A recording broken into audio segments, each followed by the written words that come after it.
So Nick, here we are, paths have crossed again. We first met early 2002.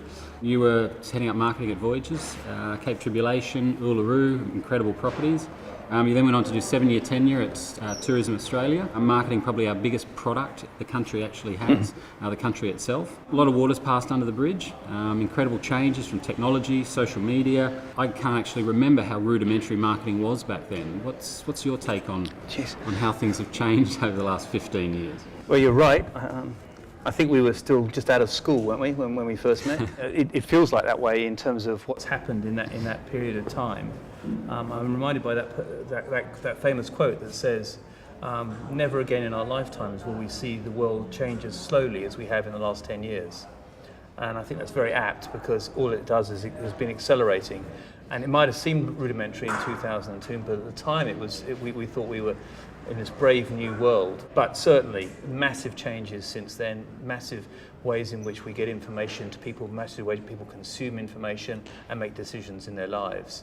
And one of the things that sort of, however, has really jumped up from our Voyages days, which is when we were talking about Voyages as the sort of leading hotel company in experiential travel, was that whole notion of experiences as cornerstones, as vital parts of people's lives. And I think that's really has changed. So you talk about the experience economy. So it was coined by a guy called Joseph Pine in 1998 in a book called The Experience Economy. You're obviously very passionate about experiences and the experience economy. Do you want to just talk me through your thoughts on how this shift's occurred and why it's occurred?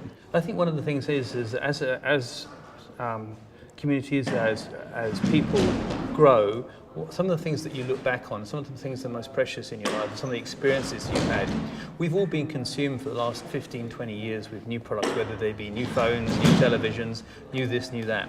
And a lot of research has gone into the value of that and how quickly buying that new thing evaporates and fades. Pretty soon you can't remember what the new TV was like, you're just waiting for the next new TV. Whereas experiences are fundamental to our lives, because if you think back as you grow up, holidays, which is the largest exponent, I guess, of that experience thing, are things that stay with us for our entire lives. They are extraordinary memories. They are little encapsulate in our timelines what has gone on.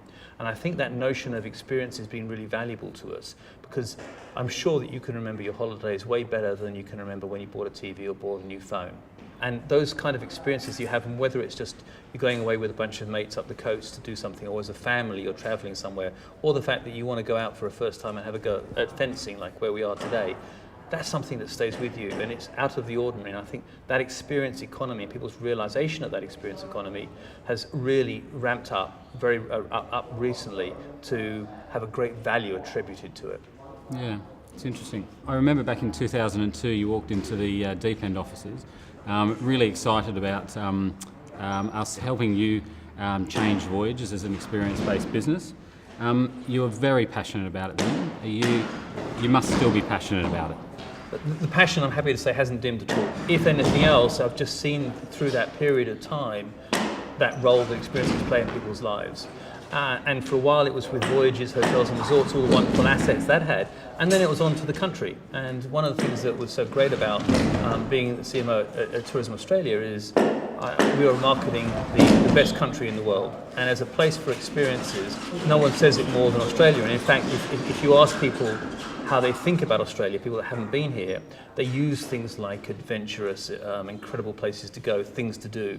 It's really one of those places, and so it encapsulates that notion of experiences, coupled with that sense of people actually feel when they come here that they feel a bit braver to do things they wouldn't do in their own country. That sort of sense of mateship, a land without strangers that gives people the freedom to go and do things is very prevalent in that. Now, with Red Balloon, it's around experiences, but not just at the macro holiday level, but also at the micro. It's reminding people to take a stop or pause in their life and say, here, you know what, I'm going to do something different.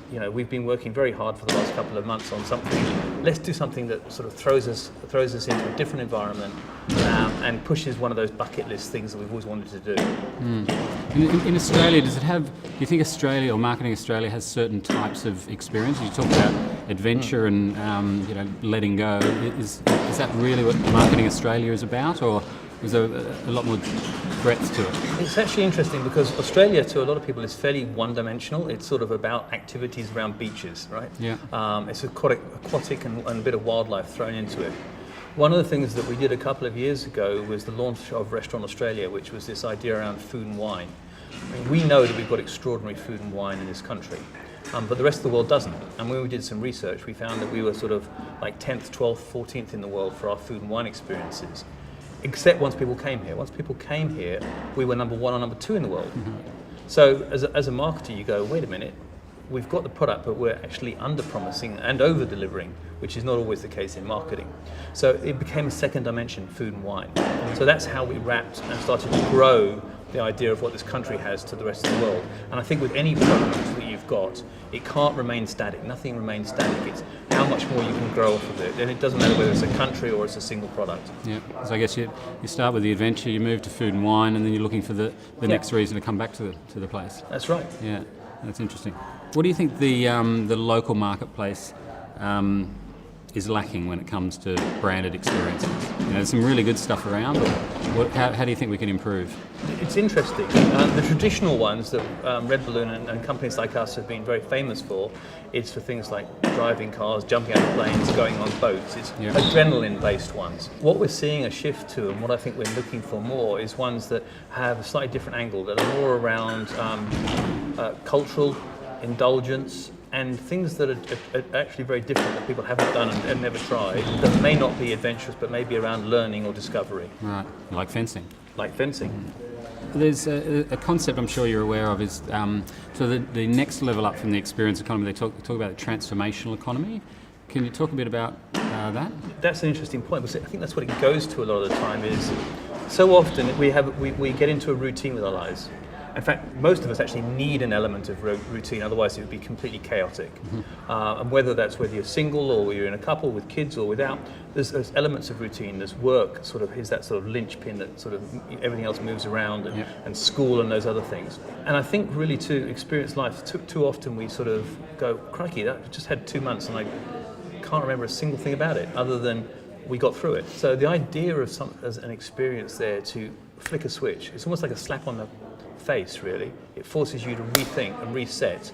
And when you do that, you go, 2 things can happen when you do that, which can be part of this transformational idea. The first is suddenly you're woken up and you go, okay, there's more out there to do. I love doing something different. I want to challenge myself to do more. Or it's like, hey, actually, I really actually like this. I wonder what it'd be like just to take some more lessons and do a bit more of it. And I think it's those sort of slaps on the side of the head that people need to wake up. And an experience is a great way of doing that, much better than going and getting somebody to just come and slap you on the side of the face. Yeah.